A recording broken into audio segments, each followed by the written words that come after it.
A graça e a paz de Jesus, irmãos. Bom dia a você que está aí do outro lado também na internet. Deus abençoe cada um de vocês. Você faz parte da Igreja de Jesus, como eu também faço e todos nós fazemos. E quero agradecer a presença de cada um dos irmãos, dizer que estamos bastante edificados aí com a pregação do pastor Felipe. Cada dia melhor. Quem assistiu pela Bíblia hoje aí, levanta a mão, vamos ver. Está melhorando, hein, irmãos? Irmãos, pela Bíblia, presta atenção nisso aqui. Pela Bíblia, é igual você tomar café de manhã. É igual você almoçar. É um alimento espiritual para você andar melhor no dia. Então não perca, irmão. Acordou, pega essa mania, já entra lá, já liga rapidinho no Pela Bíblia e já assiste, já dá o seu like e compartilha com mais alguém. Tá bom? Posso ouvir um amém dos irmãos? Amém. Hoje, irmãos, nós vamos trabalhar um pouquinho o livro de Êxodo e também o livro de 1 aos Coríntios, capítulo 10. E eu quero também lembrar os irmãos, então nós vamos trabalhar esses dois livros. Semana passada nós falamos sobre Romanos 13, acho que ficou claro para os irmãos. Quem não esteve presente, assista a reunião da semana passada, Romanos 13, para aprender como vota, tá? Foi explicado aqui como se vota, como que o cristão deve votar, tá bom? Então, façam isso. É obrigação nossa votar sim. Outra coisa, domingo que vem, nós não teremos reunião cristã, por conta das eleições. Como os irmãos aqui moram bastante longe, a grande maioria, então fica ruim para o irmão ir lá, voltar, sabe? E a gente não sabe como é que vai ser, tá uma bagunça só. Obrigado, querida. Deus abençoe. Tá muito bagunçado. Esse momento eleitoral está muito polarizado. Pode haver violência no caminho. Então, quanto menos a gente se deslocar, é melhor. Quem entendeu o que eu estou falando? Quanto menos a gente se deslocar, será melhor, irmãos. Tá? Vai lá, vota, faz a sua obrigação e fique em casa tranquilo, descansando. Não vou submeter os irmãos a andarem aí vários quilômetros, que Deus o livre, ter um problema aí com esses malucos. Tudo bem? Olha, varão, eu sinceramente eu não pretendo fazer nada. Assim, porque senão eu ponho os irmãos na expectativa, né? E aí eu pretendo não fazer nada, não. Vou votar, vou ficar em casa. De repente vai que eu ganho a eleição. Vou começar a acompanhar.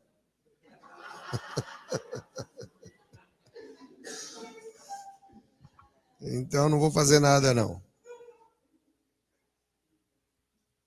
Abra sua Bíblia, por favor, em 1 aos Coríntios, no capítulo 10.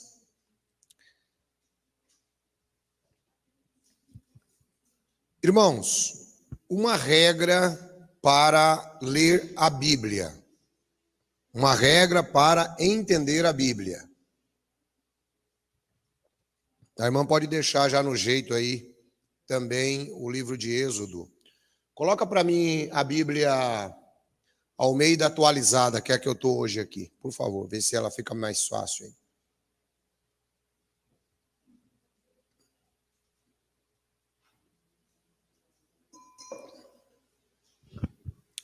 Primeiro aos Coríntios, capítulo 10. Pois, irmãos, não quero que ignoreis que nossos pais estiveram todos debaixo da nuvem e todos passaram pelo mar. Todos foram batizados em Moisés, na nuvem e no mar. Todos comeram do mesmo alimento espiritual e todos beberam da mesma bebida espiritual, porque bebiam da rocha espiritual que os acompanhava, e essa rocha era Cristo.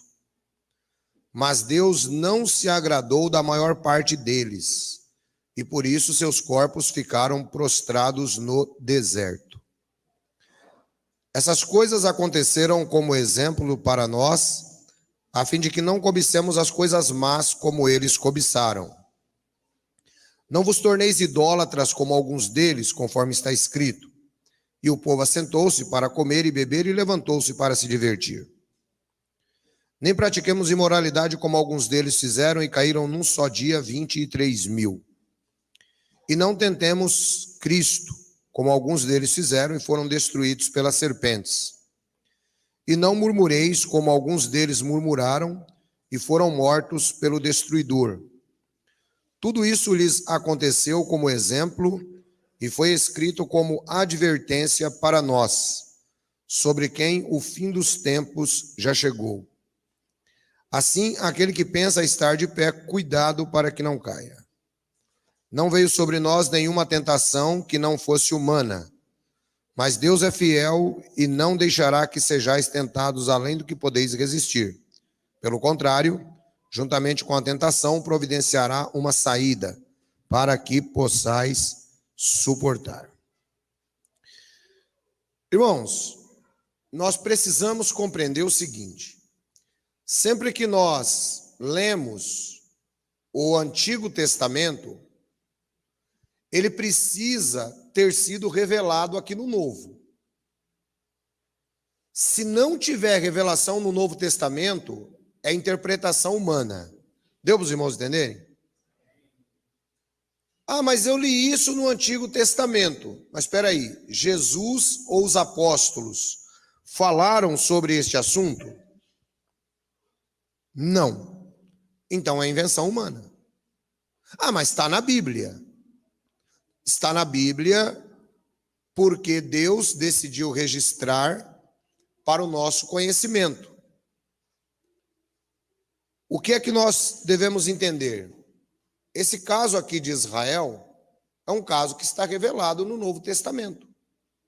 Então nós precisamos compreender alguns aspectos do Novo Testamento quando trata desse caso. Não adianta, irmãos, por exemplo, pegar o Antigo Testamento e ficar inventando doutrina. Isso não existe. Esses dias, uma irmã, cujo marido é testemunha de Jeová, falou para ela assim: olha, você viu o exemplo de Miriam.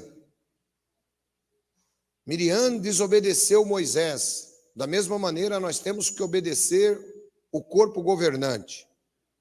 Miriam foi atacada de lepra. Vejam só que interessante, irmãos. Jesus deu essa espécie de ensinamento? Não. Jesus disse que o relato de Miriam era um exemplo para nós? Não. Então, torna-se um cabresto religioso.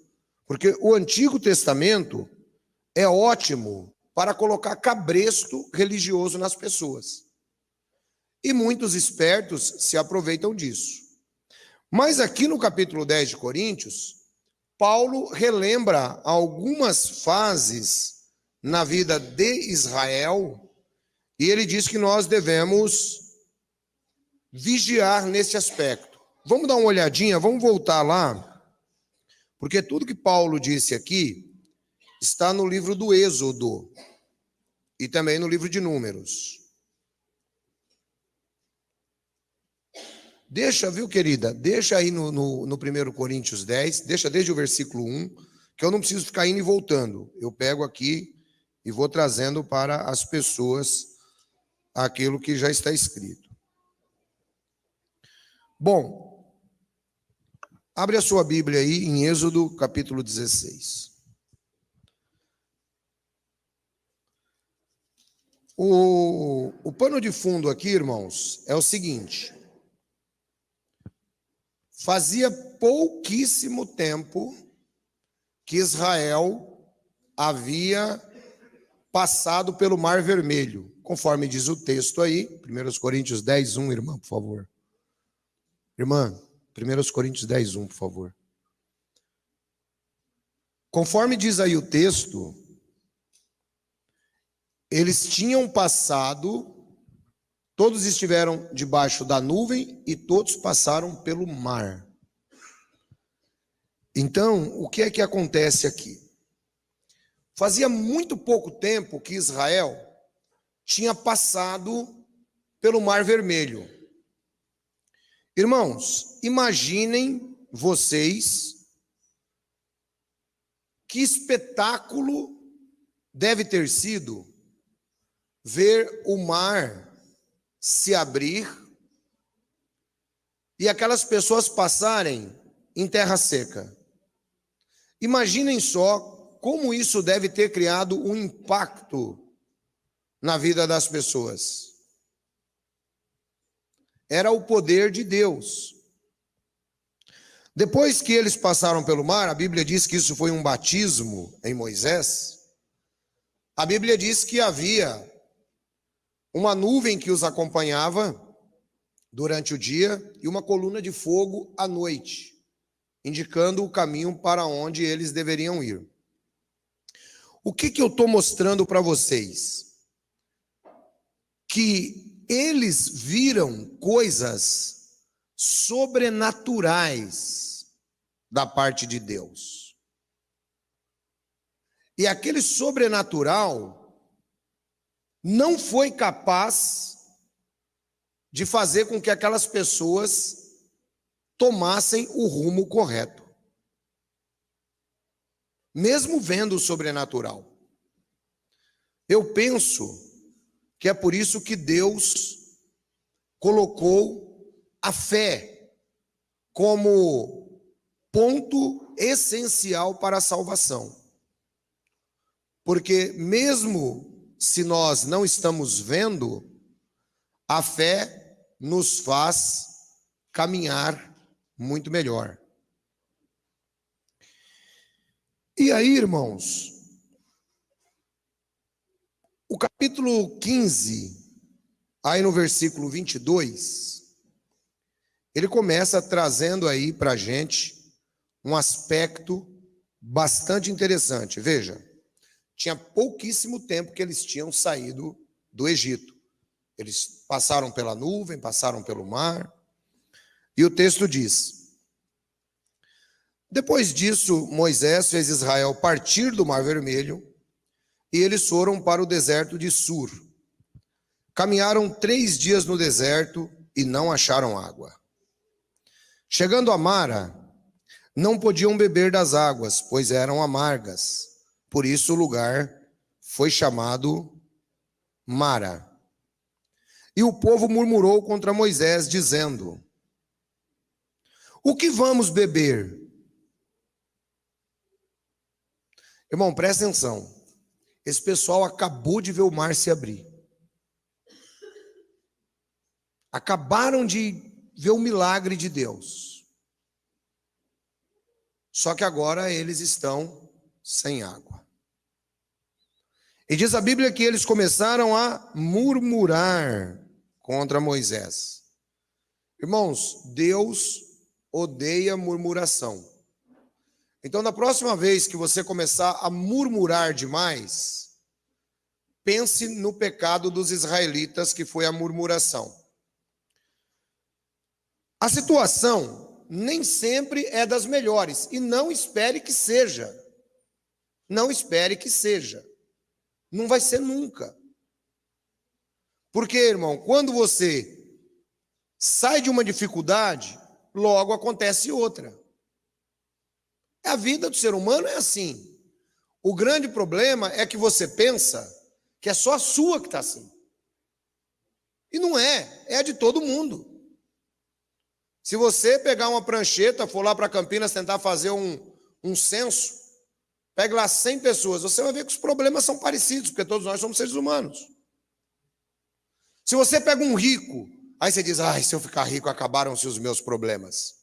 Acaba mesmo, porque eles matam, igual mataram o rico de Hortolândia. Acabou o problema dele, ele não tem mais problema nenhum agora. Entendeu? Então é desse jeito. Então Deus, ele odeia que as pessoas murmurem, mas o ponto em questão aqui é que eles agora começam a questionar não a Moisés, mas estão questionando a Deus, porque eles viram o milagre de Deus. 25. Então Moisés clamou ao Senhor, e o Senhor mostrou-lhe um graveto, e Moisés lançou-o na água, que se tornou doce. Ali Deus deu um estatuto e uma norma, e ali os provou, dizendo: se ouvirdes atentamente a voz do Senhor teu Deus, e fizeres o que é correto aos seus olhos, e deres ouvidos aos seus mandamentos, e guardares todos os seus estatutos, não enviarei contra ti nenhuma das doenças que enviei contra os egípcios, pois eu sou o Senhor que te sara. E então chegaram a Elim, onde havia 12 fontes de água e 70 palmeiras, e acamparam próximo às águas. Bom, para quem também não conhece o nome do ministério, Elim está na Bíblia, não é? Eu estive lá pessoalmente, as cisternas já estão secas, e algumas palmeiras ainda existem e alguns mercadores vendendo objetos. Mas foi o local onde eles chegam, tá? E Deus faz com eles ali mais um pacto. Olha, Moisés, joga o graveto na água. Moisés jogou o graveto na água. A água ficou doce. Aí você fala assim, qual é a lógica da física para isso aí acontecer? Não existe lógica, irmão. Pega um pedaço de graveto e joga em qualquer água do mar para você ver se ela vai ficar doce. Não vai.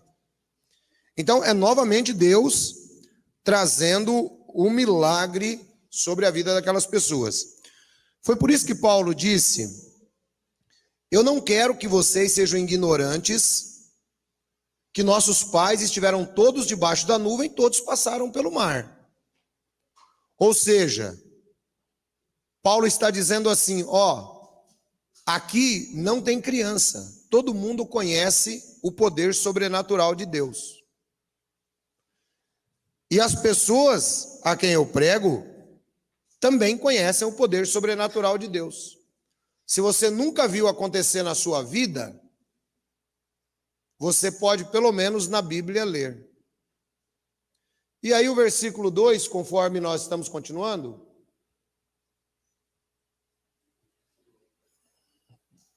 e todos foram batizados em Moisés, na nuvem e no mar, né, que é essa passagem que eu acabei de dizer. Eles chegam a Elim, acampam. A palavra Elim significa lugar de refrigério, que é onde eles agora descansaram. Depois, no versículo capítulo 16, depois que partiu de Elim, toda a comunidade dos israelitas chegou ao deserto de Sim, que fica entre Elim e Sinai, no dia 15 do segundo mês que saíram da terra do Egito. Bom, então essa passagem está se dando, irmãos, 2 meses depois que eles largaram o Egito. Vale a pena lembrar uma coisa. Eles foram escravos na terra do Egito aproximadamente durante 222 anos. E todos eles que saíram de lá, embora israelitas por nascimento, eram egípcios, porque nasceram na terra do Egito. E eles viram os milagres de Deus. 2 meses atrás, irmão, é por isso que eu começo a prestar atenção no ser humano e na ingratidão do ser humano. Esse pessoal aqui estava tomando chicotada de domingo a domingo, apanhando de domingo a domingo, sendo escravos. Deus abre o mar, eles estão libertos. Mas agora, olha só o versículo 2 do capítulo 16. E toda a comunidade dos israelitas murmurou contra Moisés e Arão no deserto, dizendo: Quem nos dera tivéssemos morrido pela mão do Senhor na terra do Egito, quando estávamos sentados junto às panelas de carne, quando comíamos pão à vontade, mas nos trouxesse a este deserto para matar a fome de toda esta multidão. Irmãos, muitas vezes a situação ela faz com que nós criemos uma zona de conforto e nós queremos viver nessa zona de conforto. Às vezes, você ora para Deus te dar uma libertação daquela situação que você está vivendo, porque você quer uma melhor. Porém, às vezes você passa por uma situação pior, para você poder fazer a diferença do que é a mão de Deus na sua vida e do que é o caminhar humano. Vejam que enquanto eles estavam no Egito, mesmo sendo escravos, Deus estava cuidando deles. Agora eles estão libertos, mas eles estão libertos apenas no pleno sentido da palavra, libertação de um dono.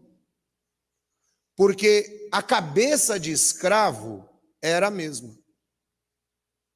E agora eles começam a dizer assim: quem dera nós tivéssemos morrido lá, junto das panelas, morrer comendo. Eu tinha um amigo, o Jorjão, só muitos anos atrás, e o Jorjão ele bebia muito. E o Jorjão dizia que o sonho dele era ganhar na Mega Sena, para ele criar uma espécie de uma caixa d'água assim, igual da Sabesp, encher de pinga e morrer bebendo. Sem brincadeira, Barão. Era pior que o irmão que passava já olhando o bar, esse bar estava aberto. Ele falava assim: ó, meu sonho é esse. Ele era meio italiano, e ele falava que o sonho dele era esse daí. Então, irmãos, vejam, os israelitas, agora, eles começam a murmurar, porque está faltando comida. Está faltando comida.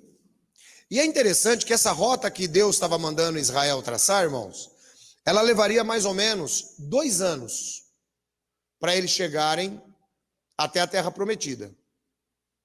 2 anos. Às vezes a rota que nós estamos traçando, uma rota de chateação, uma rota de sofrimento, ela poderia durar menos, dependendo da sua atitude. Dependendo da sua atitude, ela vai durar mais. Sabe por quê? Porque nós precisamos crescer como pessoas. E era o que Deus queria que Israel fizesse.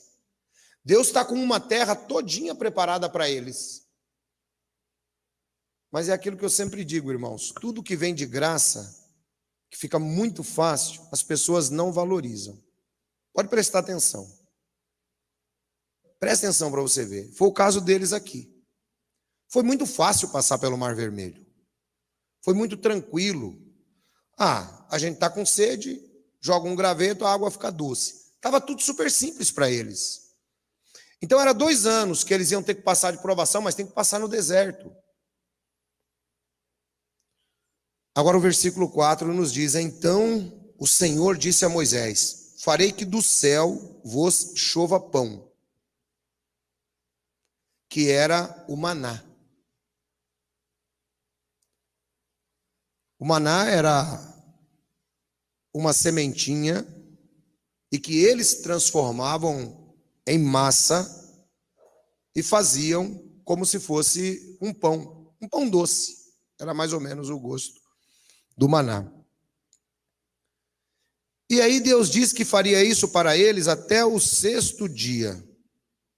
No 6º dia eles deveriam pegar uma porção dobrada. Olha como Deus é um professor. Como Deus é didático. Deus fala assim, ó, vocês vão comer só aquilo que vocês apanharem, não guardem. porque senão estraga.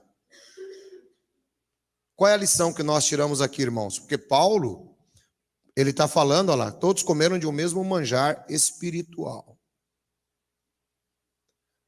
A lição que Deus nos dá aqui é que nós não devemos ser cobiçosos. Jesus falou assim, olha, não se preocupem com o alimento que vocês vão comer amanhã. Porque quem se preocupa com isso são as nações. Fiquem tranquilos, o Pai Celestial já sabe que vocês precisam dessas coisas. Então eles pegavam por 6 dias.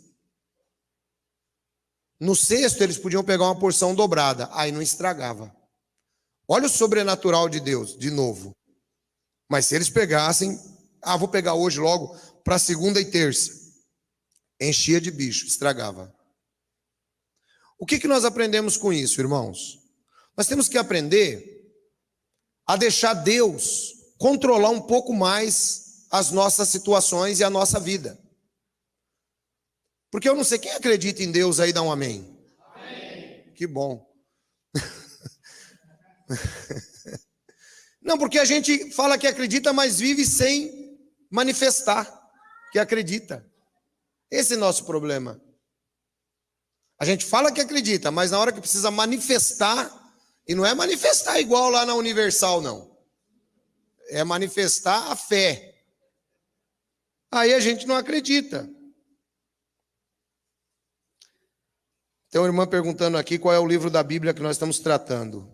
Êxodo, capítulo 16, junto com 1 Coríntios 10. Aí vamos lá, vamos prosseguindo a história. Então Deus ensina, irmão, que é o seguinte: esteja contente com o dia de hoje. Como que vai ser amanhã? Eu não sei. Eu não sei. Aliás, irmão, essa é uma resposta que eu dou sempre. Sempre dou. Eu não tenho um pingo de vergonha de dar essa resposta para quem me pergunte. Como é que vai ser a coisa amanhã, pastor? Não sei. Não sei. Simplesmente não sei. Porque se eu soubesse, né? Ou eu era mãe de Ná, ou já estava já com uma quarta pessoa da Trindade. Então, não sei. Não sei o que vai acontecer. Aliás, eu não sei o que vai acontecer nem daqui meia hora. Quem dirá amanhã. O que nós vamos comer amanhã? Não sei. Tem alguma coisa para comer hoje? Tem. Então vamos comer o que tem hoje. Está tudo certo. Entendeu? Então Deus, ele treina os israelitas a confiarem nele. Nós temos pessoas, irmãos, que são ricos e são piedosos. Mas você já notou que a grande maioria dos ricos, eles não estão nem aí para Deus? Por quê? Porque ele confia nas riquezas dele. Exatamente, ele confia apenas no dinheiro dele. Então, quando você vê um rico piedoso, dá um glória a Deus. Que esse daí, pelo menos, está confiando mais em Deus do que nas riquezas. Né? E aí, irmãos, o versículo 8. O versículo 7 e 8 agora do capítulo 16. E amanhã vereis a glória do Senhor, pois ele ouviu as vossas murmurações contra o Senhor. Pois quem somos nós para que murmureis contra nós? Passa para o próximo versículo, irmão, por favor. Então, o que acontece? Moisés, eles estavam olhando um olhar muito carnal. Ô Moisés, você tirou a gente do Egito, lá tinha aquela panelada de carne que a gente comia, tinha alho, tinha picanha, tinha tudo lá. Você tira a gente, põe a gente nessa droga desse deserto. Era melhor ter morrido lá. Morria comendo, mas não morria de fome. E aí eles acharam que eles estavam murmurando contra Moisés. Mas não, na verdade, estavam murmurando contra Deus. Porque foi Deus quem os tirou de lá, não foi Moisés que abriu o mar. Versículo 8. Moisés disse ainda: isso acontecerá quando o Senhor vos der carne para comer à tarde e pela manhã pão à vontade. Porque o Senhor ouviu as vossas murmurações contra ele. E quem somos nós? As vossas murmurações não são contra nós, mas contra o Senhor. Vejam então, irmãos, como o ser humano, ele consegue ser mal agradecido. Se você parar para prestar atenção, e é por isso que eu penso, digo sempre comigo, penso que Deus gosta dos gentios quando abriu, né, a oportunidade para os gentios, porque os gentios não viram nada disso.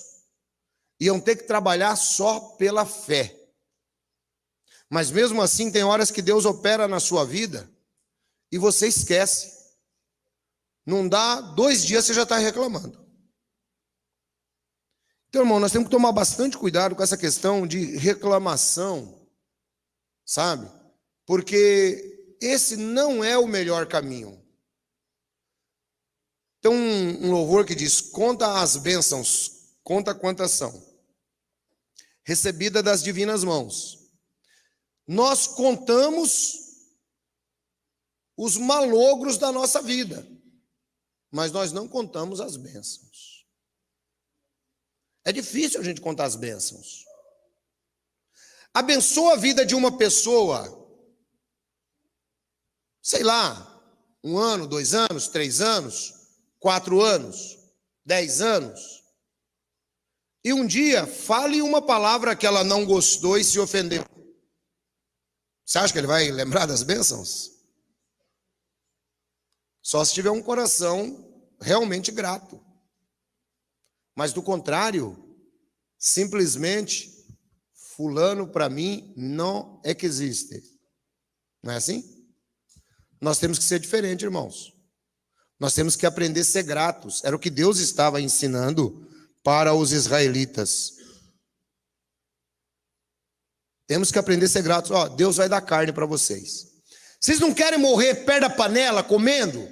Deus vai dar carne para vocês, fica tranquilo. Versículo 11. Então o Senhor falou a Moisés: tenho ouvido as murmurações dos israelitas.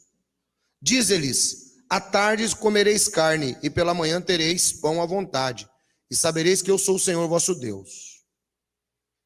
E aconteceu que à tarde surgiram codornizes que cobriram o acampamento, e pela manhã havia uma camada de orvalho ao redor do acampamento. Quando a camada de orvalho evaporou, havia uma coisa fina e arredondada na superfície do deserto, semelhante a flocos de geada que caem sobre a terra. Quando a viram, os israelitas disseram uns aos outros: que é isto? Porque não sabiam o que era. Então Moisés lhe disse: este é o pão que o Senhor vos deu para comer. Essa palavra aqui, que é isto, é a mesma palavra que em algumas Bíblias está traduzido como maná, que significa que é isto. E foi isso que o Senhor ordenou. Aí Deus fala para eles recolherem, tal, vai dar as orientações de novo, né, para eles não guardarem essa comida, e assim vai. E aí depois eles recebem a orientação de Deus para o descanso no sábado. Agora, no versículo 31 diz que a casa de Israel deu o nome de Maná. E no final, no versículo 35, diz que os israelitas comeram maná durante 40 anos. Olha só, irmãos. Então Deus está dando uma lição naquele pessoal, só que ao mesmo tempo, Deus deu para eles durante 40 anos o maná. E quando eles começavam a reclamar da falta de carne, o livro de Números vai explicar que em uma determinada situação, eles gananciosamente queriam tanto aquela carne, e Deus falou assim: a carne vai sair pelo nariz, do tanto que eles vão comer. E muita gente acaba morrendo por conta da ganância. O que é que nós entendemos disso, irmãos?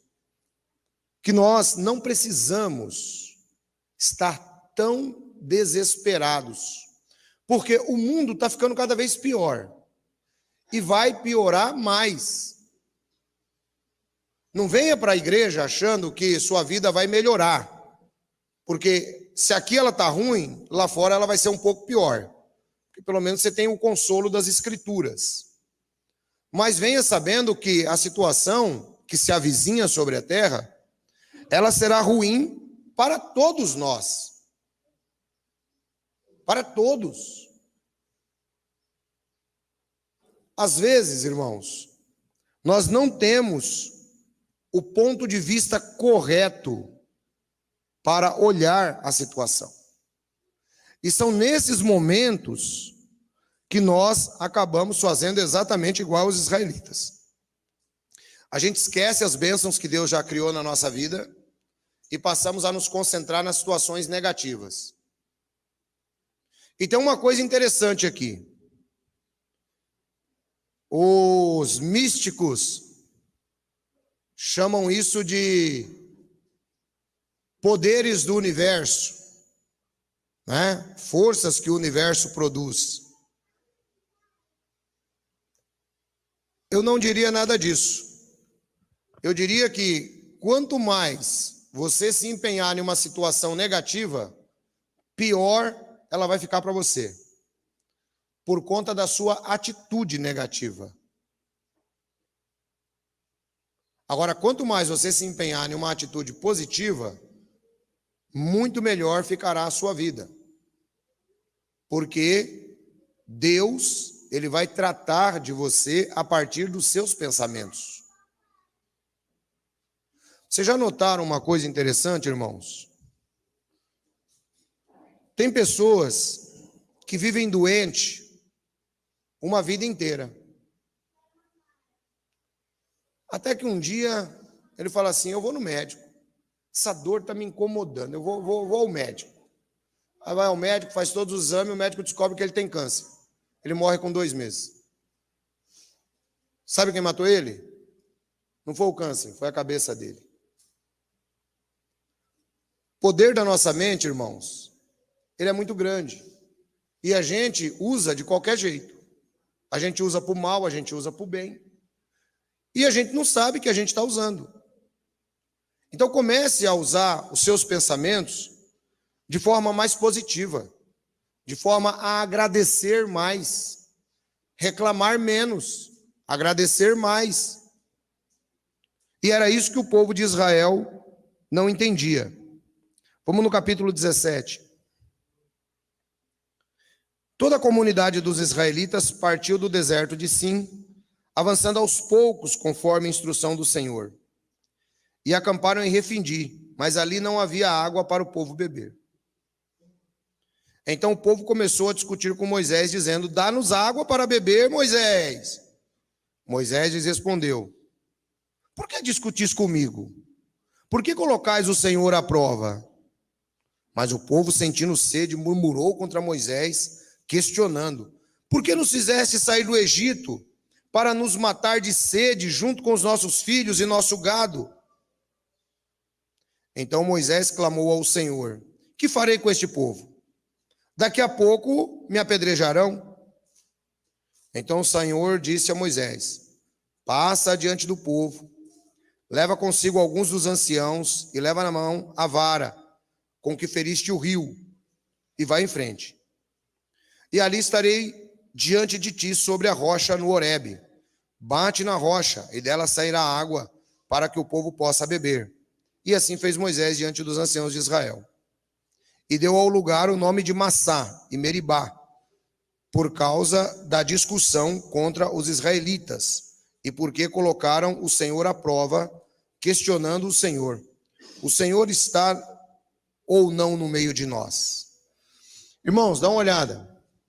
Todos beberam da mesma bebida espiritual, porque bebiam da pedra espiritual que era Cristo. Próximo. Mas Deus não se agradou da maior parte deles, pelo que foram prostrados no deserto. Qual é o motivo que Deus não se agradou da maior parte desse pessoal, irmãos? Murmuração. Reclamação. Vejam que agora eles partem novamente e logo, Olha, Deus tinha mandado codornas para eles à noite. Deus tinha mandado maná para eles pela manhã. Isso tem 2, 3 meses, irmãos, que Deus está cuidando deles. Mas agora, eles começam a discussão e vejam que a discussão sempre é contra Moisés. Já notaram? As pessoas reclamam do governo, reclamam do patrão.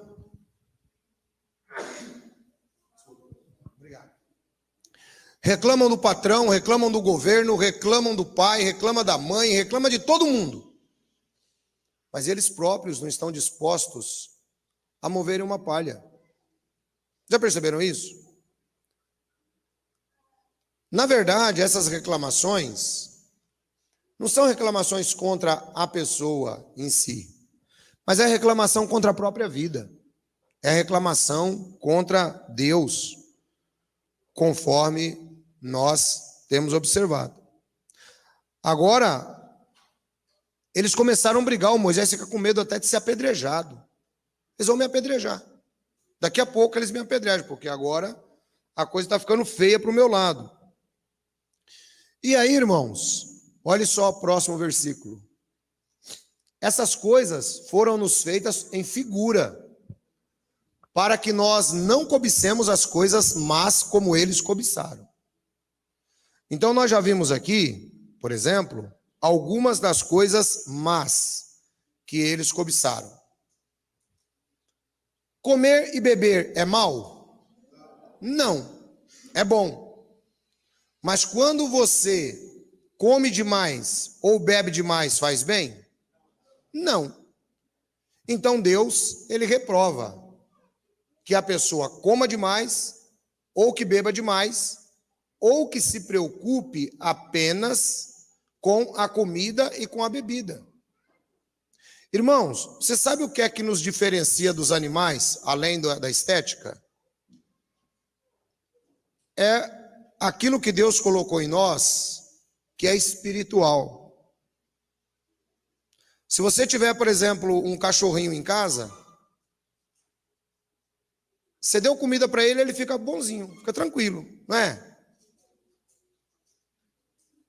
O ser humano não pode viver dessa maneira. Em contrapartida, pelo fato de pensarmos muito, como dizia Charles Chaplin, pensamos muito e sentimos pouco. Em contrapartida, o cachorrinho ele não está nem preocupado se ele vai ter comida dali a pouco. Mas nós pensamos. Então nós nos preocupamos. Será que eu vou ter comida amanhã? Será que eu vou ter que beber? E se me mandarem embora da empresa, o que é que eu faço? Nós vivemos assim, porque a gente pensa. E muitas vezes quem acaba nos consumindo são os nossos próprios pensamentos.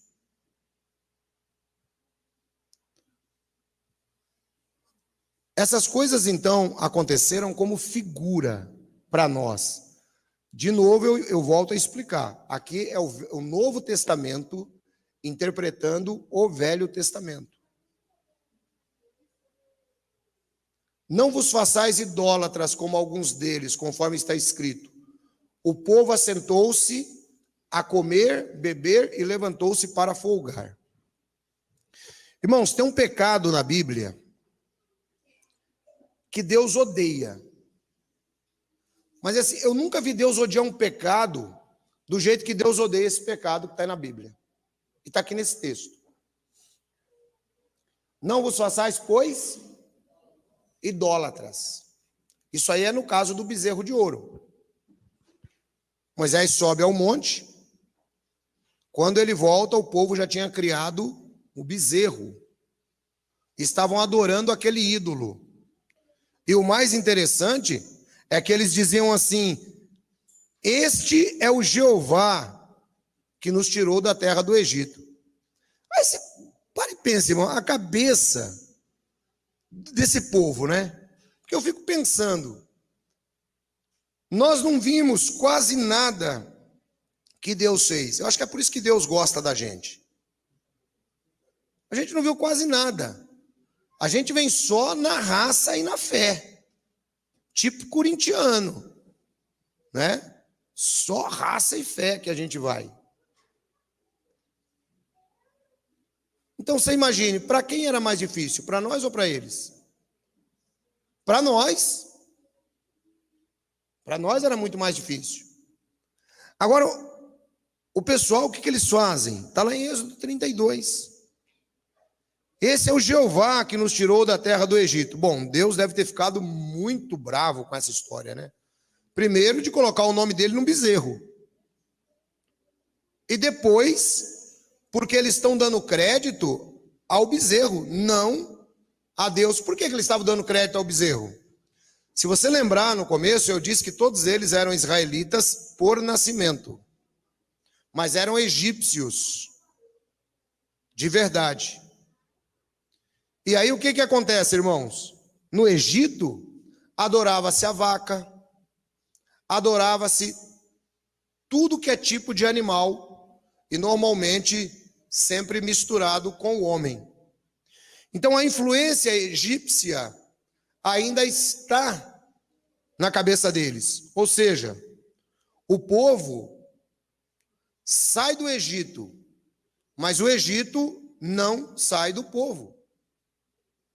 Então, Paulo diz, não vos façais, pois, idólatras.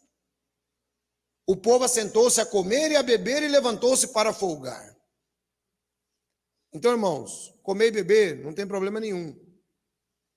Agora nós precisamos prestar atenção.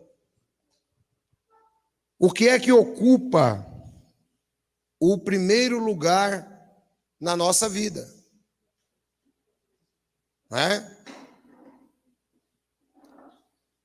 Deus odeia a idolatria. Eu, lendo o Antigo Testamento, como já li várias vezes, eu detectei que o maior pecado que Deus realmente odeia é a idolatria. Porque você tira a glória de Deus. Você coloca a glória de Deus na criação e não no Criador. E não nos prostituamos como alguns deles fizeram e caíram num dia 23 mil. No Antigo Oriente Próximo, havia um outro problema. Vejam, ele primeiro relaciona a comida e a bebida com a idolatria.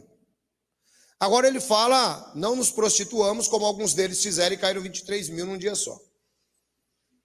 Irmão, é difícil encontrar um acampamento, como era o caso do acampamento de Israel, com 3 milhões de pessoas ou mais, onde as pessoas não se relacionassem sexualmente, sendo solteiros ou coisa parecida. Porque isso aí também está na história da humanidade. É por isso que eu sou meio contra esse falso moralismo que o pessoal cria aí. Tem que entender a coisa. Tá certo? Não, tá errado. Mas vamos lá, vamos entender esta passagem. Fui claro? O que aconteceu? Se você abrir a sua Bíblia, no livro de Números, você vai perceber uma coisa muito interessante. Começa no capítulo 22 e vai até o capítulo 25. Vai até o capítulo 25. Balaque, rei dos Moabitas, ele está com um problema com Israel. Ele sabe que Israel, né, vai herdar muita terra. E aí ele contrata um profeta chamado Balaão. E o Balaão, ele chega lá e fala assim, ó, é difícil amaldiçoar esse pessoal aí, porque Deus está com eles. Não tem como fazer isso. Não, mas eu quero que você amaldiçoa. E aí, irmãos, o Balaão faz 4 profecias contra Israel. Só que o Balaão está vendo que o negócio não pega. o negócio não pega. Aí o Balaão, ele pensa assim, ele vai lá e fala para o Amaleque. Ele diz assim, nenhum feitiço de azar pode pegar em Israel. É besteira ficar fazendo isso aí. Tem que mudar a estratégia. E presta atenção nessa fala aqui para você compreender ela muito bem. Tem que mudar a estratégia. A gente tem que tentar colocar alguma coisa que agrade o ser humano. Porque, esquece, essas profecias que eu fiz, nenhuma delas deu certo. E não vai dar. Nós vamos fazer o que então?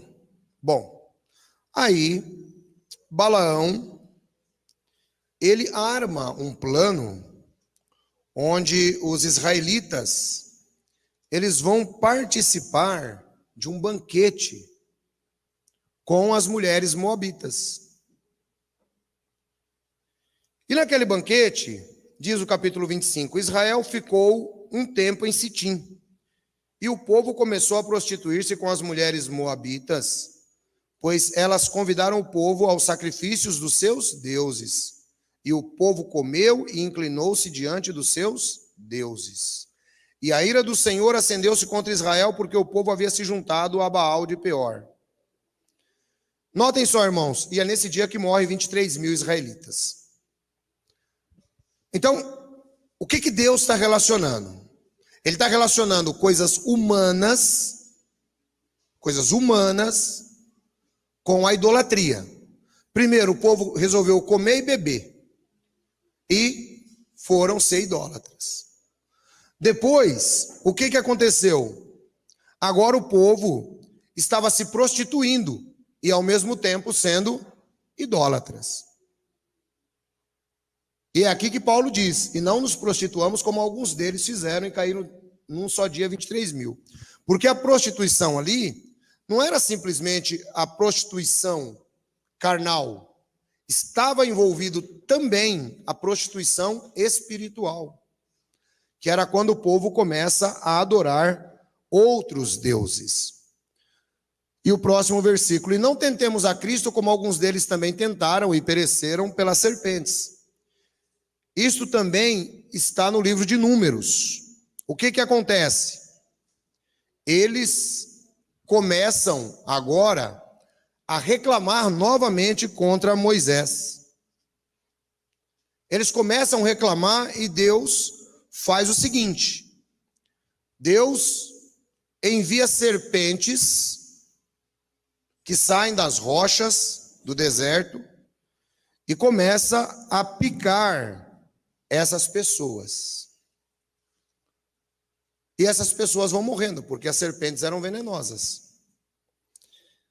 E aí, nesse ínterim, o povo corre e começa a clamar a Moisés de novo. Moisés, e agora? O que a gente faz? Veja que Paulo diz que eles estavam tentando a Cristo. E alguns deles também murmuraram e pereceram pelo destruidor. O que acontece, irmãos? Deus fala assim, Moisés, tá bom, pega e faz o seguinte. Pega o cobre ou bronze e faz uma serpente.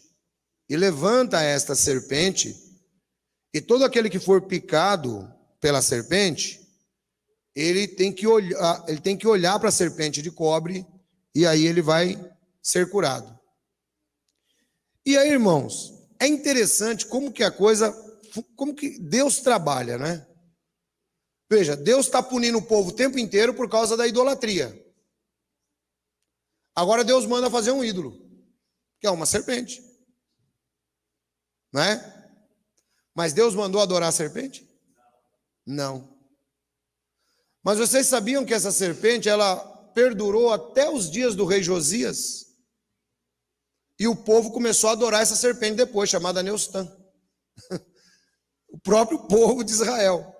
Ou seja, eles sempre davam o crédito, nunca a Deus, mas sempre davam o crédito a algo criado. E aí, Moisés, ele cria essa serpente. E Jesus, olha de novo aquilo que eu disse para vocês. Tudo que o Antigo Testamento é revelado no Novo, é para a gente entender que é a explicação do Antigo Testamento. Jesus, quando ele está conversando com Nicodemos, ele fala que da mesma maneira que Moisés ergueu a serpente no deserto, importa que o Filho do Homem seja erguido.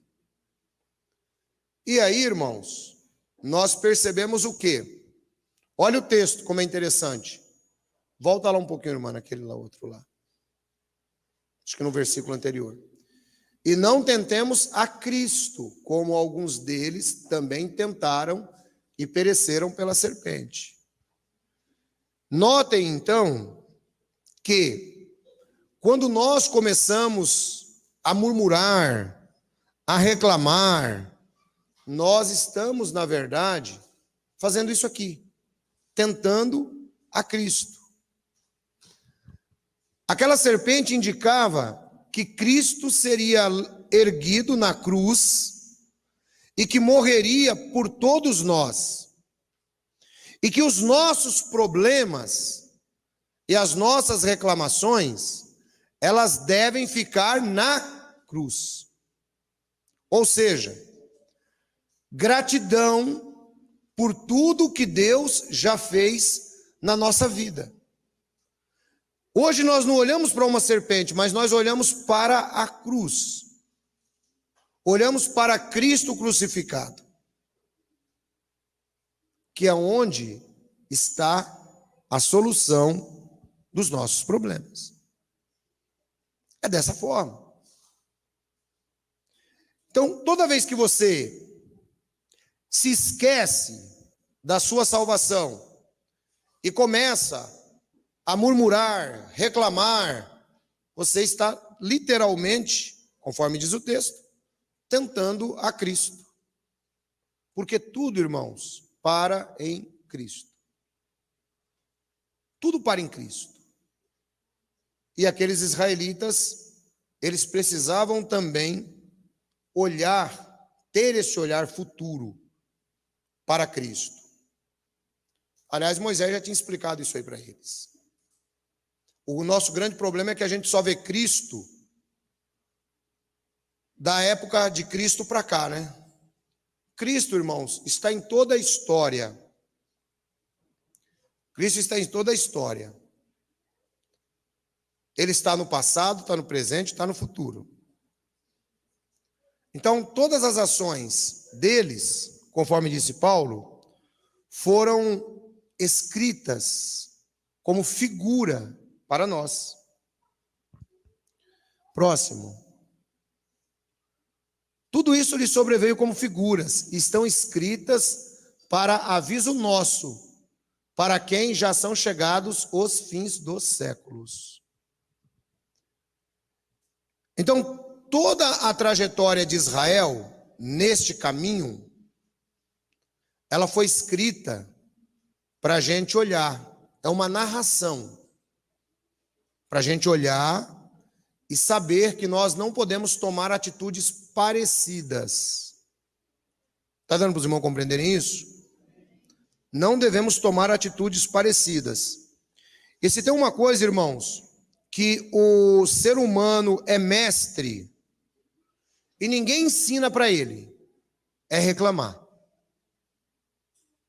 Pode olhar. Quando o bebezinho nasce, que ele começa a chorar querendo mamar, o que ele está reclamando? Está reclamando que está com fome. O ser humano já reclama desde que nasce.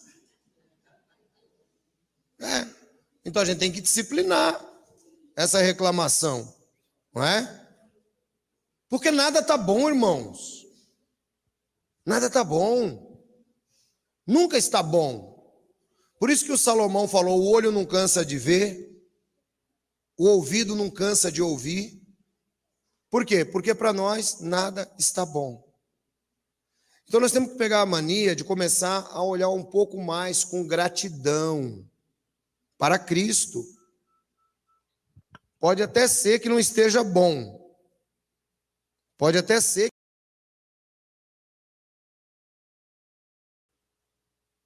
Mas os nossos problemas devem ser depositados na cruz. E não importam quais sejam. Quem já assistiu aqui o filme O Peregrino? Irmão, então eu vou dizer para você uma coisa, assista, tem na internet. Só que pega a versão antiga, coloca O Peregrino, versão antiga. A primeira versão não é tão boa.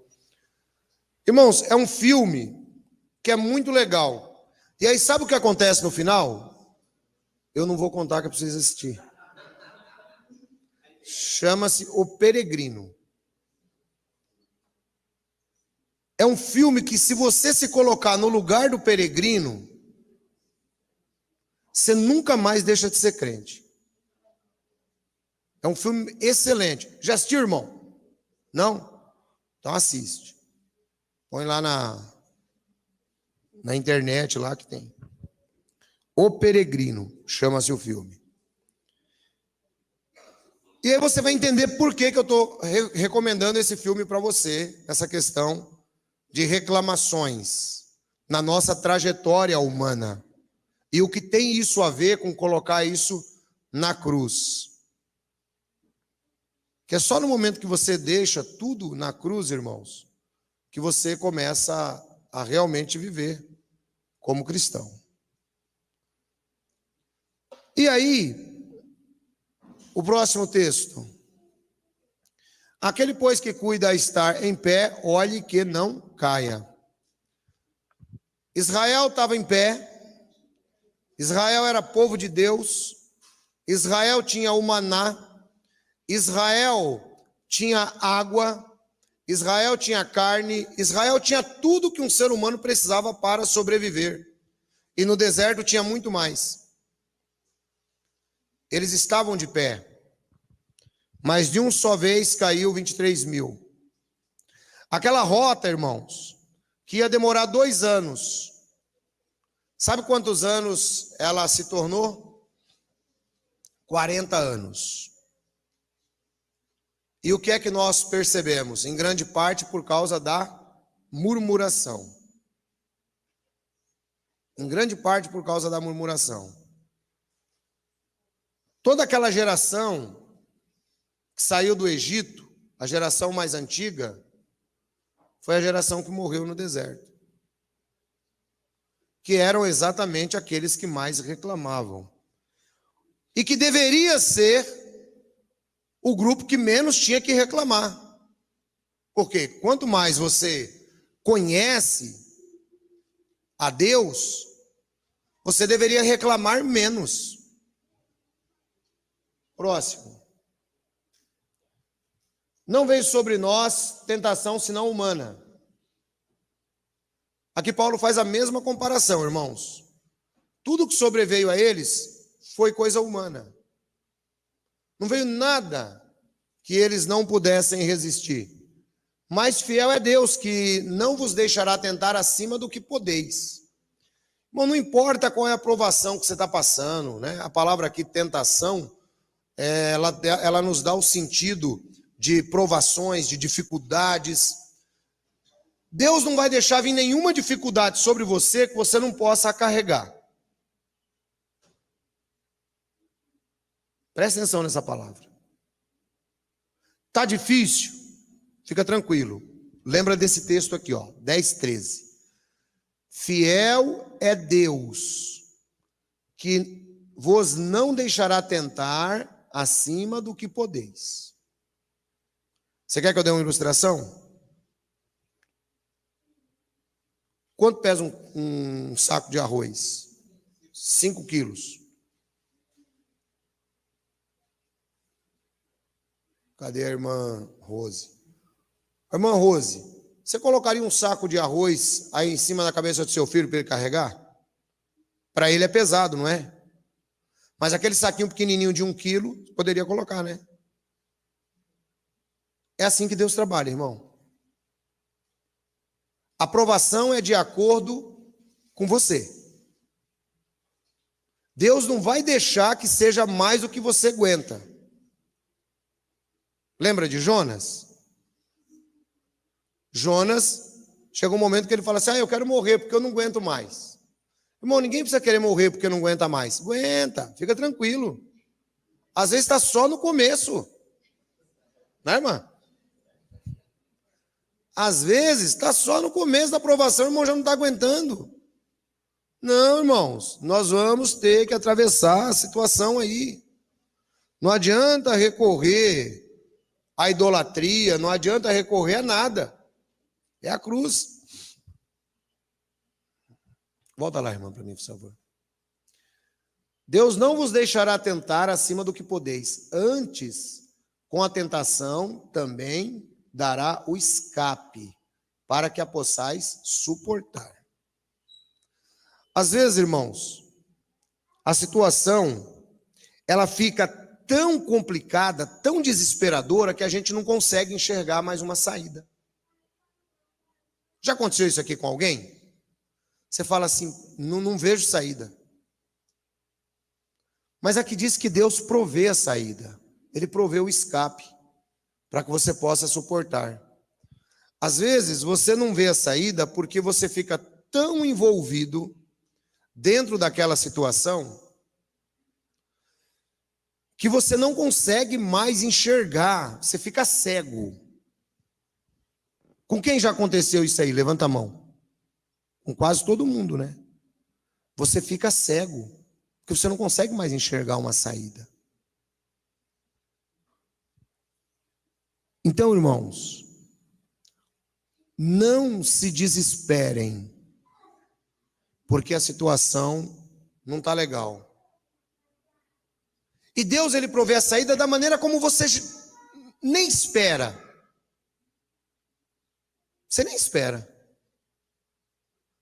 Quando você menos espera, está ali desesperado, tal, Deus provê a saída. Não foi assim, irmã Kátia? A experiência da irmã Kátia é interessante. Quando eu a conheci junto com a filha dela, ela estava numa situação desesperadora, porque o irmão Luiz ainda estava doente. O irmão Luiz teve 7 infartos, né, irmão? 7 AVC, né? 7 AVC, e Deus curou. Irmão Luiz, irmão, olha, se não pegar jeito, irmão, depois disso daí, pode esquecer. Porque o cara tem 7 AVC, né? 7 AVC. Vem cá, irmão Luiz, por favor. O pessoal da internet veio aqui ver você aqui, ó. E Deus curou ele. O pessoal que não acredita em cura, vem cá. Tá aqui, irmão.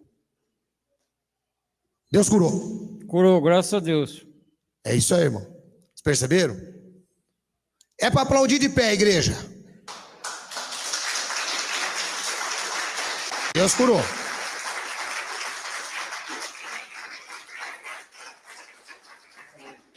Deus cura, irmão. Foram 7 AVC que ele teve. Eu não peço nada para Deus, irmãos, eu só agradeço. Glória a Deus. Senta lá. Levanta a mão para o povo ver que você não tem sequela. Não tem sequela, irmão. 7 AVC. Tem gente que no primeiro já vai. Aí eu me lembro que eu encontrei a irmã Kátia, junto com a filha, e elas estavam conversando e tal. E eu escutei a conversa delas. E naquele dia ali a irmã estava assim como quem não tinha saída, não é, irmã? Estava desesperada porque o marido estava doente e tal. E eu falei para ela, irmã, quer que Deus te ajude? Ela falou, quero. Eu falei, então, irmã, a irmã vai lá no nosso local de reunião que nós vamos orar. De lá para cá a vida da irmã mudou ou não? Mudou e mudou muito. Não mudou, irmão Luiz? Glória a Deus. Então, irmãos, Deus dá saída onde você não espera. Onde você não espera. Sabe? Então a gente precisa compreender isso. Não é ficar só reclamando. A gente tem que sair da fila dos que reclamam e entrar para a fila dos que fazem alguma coisa. Se você está passando por algum problema agora, digo aqui ou digo a você que está aí na internet, irmão, fica tranquilo. Junto com o problema, Deus traz o escape. O problema é para você crescer. Porque nós, como seres humanos, somos muito mimados. A gente acha que a nossa vida vai ter que andar assim, ó, sem acontecer nada. Não é? Não é assim não, irmão. Sabe quem é esse que fica com a vida assim, igual naquela maquininha, sem acontecer nada, que dá um apito e faz assim, pi. Sabe quem é? É o que morreu.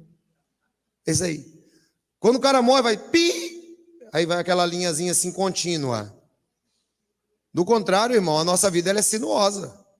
Ela tem altos, tem baixo, tem bênção, tem maldição, tem pecado, tem acerto, tem tudo. Sabe por quê? Porque você é ser humano. Só que Deus está dando a saída aqui para você não ficar reclamando tanto, porque sua vida vai ser assim mesmo. Fique tranquilo. Ele vai dar o escape. Ah, mas eu não sei como é que vai ser isso, irmão. Irmão, fica tranquilo. Primeira parte do escape que Deus te dá, sabe como é que se chama? Oração. Oração. E a oração, irmãos, é tão importante nesse aspecto, e é uma coisa que eu acho engraçado no Antigo Testamento, aqui nas leituras que eu faço. Eu vejo o povo orando muito pouco no Antigo Testamento. No Novo Testamento o pessoal ora mais. Mas no Antigo Testamento pode começar a procurar para você ver. De vez em quando pegava um rei bom, ele juntava o povo todinho para orar. Se o rei era mau, era cada um por si, Deus por todo mundo. Período dos juízes, eu pelo menos não me lembro nenhuma ocasião onde eu vejo ali o povo reunido orando. Só vejo o povo reclamando. Então, queridos irmãos, a oração é uma parte que Deus ele nos dá para a cura, para a saída. A oração não muda Deus. A oração muda a sua atitude. E quando a sua atitude é mudada, as coisas começam a mudar na sua vida. É dessa maneira. Não é que o universo está te favorecendo, não é que o universo está conspirando em seu favor, nada disso. Não é? Não. É que Deus começa a trabalhar dentro da sua mente, naquilo que você está buscando a saída. Aí Deus começa a te dar inteligência. Aí você pega pela Bíblia, que nem a gente faz todos os dias. Hoje, logo de manhã, eu abri aqui o negócio que eu esqueci o nome, Zap. Tinha uma irmã agradecendo pela Bíblia de hoje. Né? Então, irmãos, a saída, ela não está na sua cabeça natural. A saída é espiritual. Quando você compreender isso, aí você vai ver como vai ficar mais fácil. Semana passada eu falei para os irmãos e uma irmã me mandou uma mensagem depois falando sobre a maneira como Deus cura, né? E eu falei que você tem que mentalizar que Deus está curando.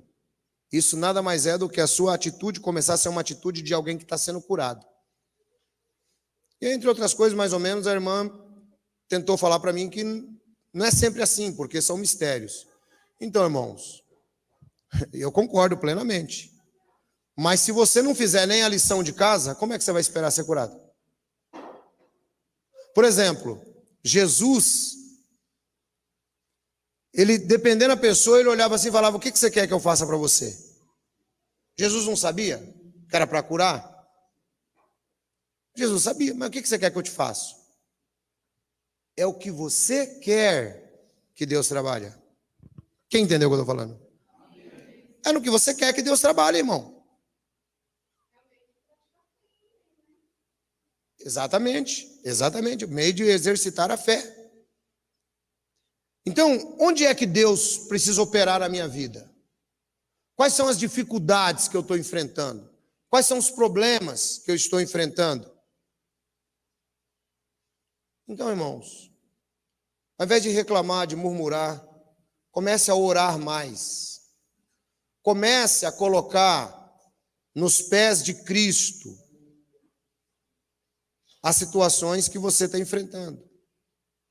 Você vai perceber como a situação vai mudar na sua vida. Muda de uma maneira, irmão, assim, fantástica. Talvez não aconteça do dia para a noite. Talvez não aconteça do dia para a noite. Mas, se você começar a agir dentro dos conselhos, da palavra de Deus, dentro daquilo que Deus tem para o ser humano, você vai perceber que a sua situação vai mudar. Se você olhar a sua situação hoje, você vai ver que ela está bem melhor do que alguns anos atrás, quando você ainda não tinha nem se tornado crente. Presta atenção nisso para você ver. Só que a gente não entende muito bem, a gente gosta muito de reclamar. Então, da próxima vez, tome cuidado com a reclamação, procure colocar os seus problemas aos pés de Cristo, procure não ser aquela pessoa que só vive de amargura. Procure ser uma pessoa que transmita um pouco mais de alegria, como eu disse no Pela Bíblia de hoje.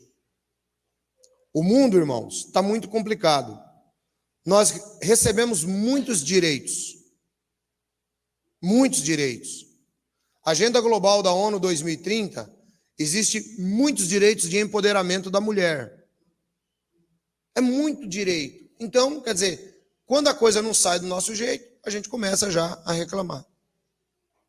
Agora, toma, por exemplo, eu quero dar esse exemplo aqui para finalizar. Tome como exemplo a sua avó, ou sua bisavó, ou o tempo do Brasil colônia, Brasil império, que as pessoas não tinham tanta vez para reclamar. E as pessoas viviam uma vida inteira, muitas vezes em situações péssimas. Mas sabe uma coisa que é interessante, irmãos? Né? Que consolava aquelas pessoas era a fé. Era a fé. Eles eram muito religiosos. Depois que a fé vai acabando, vai dando lugar ao nosso empoderamento. E aí, sabe quando que a gente vê o nosso empoderamento indo por água abaixo? Quando a gente cai vítima de uma doença. Aí a gente lembra que a gente não tem tanto poder quanto gostaria. Então, pega essas palavras para vocês hoje. Né? Pega essa palavra para você. A situação, ela vai continuar caminhando, trazendo-nos dificuldades, trazendo dificuldades para a gente. Mas olhe para o alvo, que é Cristo. Olhe para o alvo, que é Cristo. Estava conversando com o irmão Mário a semana retrasada, acho que foi retrasada. A gente estava conversando, irmão. Ele estava comentando comigo sobre uma situação que ele passou na empresa. De repente, ele teve um insight da parte de Deus. E ele resolveu fazer, mesmo que o sócio dele não acreditava muito que ia dar certo. Né? Deu certo, irmão? Deus responde, irmão. Porque às vezes Deus ele sabe também. Você fala, puxa vida, mas que situação difícil que eu estou agora. Né? Oh, meu Deus, me ajuda. Porque sempre que já passa esse meu Deus, me ajuda, né? Quando a casa começa a dar aquela caída, a gente já fala, ai meu Deus, me ajuda. E Deus ajuda, irmão. Deus dá saída. Então pega essa palavra hoje para você, ó. Vamos lá de novo. Não veio sobre vocês provação, tentação, dificuldade, senão humana. Tudo que você for enfrentar é humano. Não é o diabo que está lutando contra você. É humano. Mas fiel é Deus, que não deixará tentar acima do que você pode. Deus não vai deixar que nada humano venha sobre você, sendo que você não pode. Olha só, então a primeira coisa, quando o problema vier, você tem que pensar, esse eu posso. Esse eu posso. É difícil, eu não sei nem por onde eu começo. Então, normalmente eu digo para o pessoal o seguinte, irmãos. Para você comer um elefante, você tem que ir comendo pelas beiradas. Corta um pedacinho da orelha hoje, como um freezer grandão, guarda ele lá. Corta um pedacinho da orelha, Quando você pensar que não, em um ano e meio, você comeu elefante já. Entendeu? Ou seja, as coisas são devagar. Com a tentação, ele vos dará o escape. O problema vem, mas se você demonstrar confiança, se você demonstrar fé, como disse aqui os louvores hoje, eu acho legal esse louvor rompendo em fé, né? Se diante de mim não abrir o mar, Deus vai me fazer andar por sobre as águas. Ou seja, ou uma solução ou outra Deus vai me dar. E é nisso que nós temos que crer, irmãos. Se você começar a olhar um pouco mais esse lado espiritual da coisa, você vai suportar o lado carnal de modo muito mais tranquilo. Deus abençoe vocês.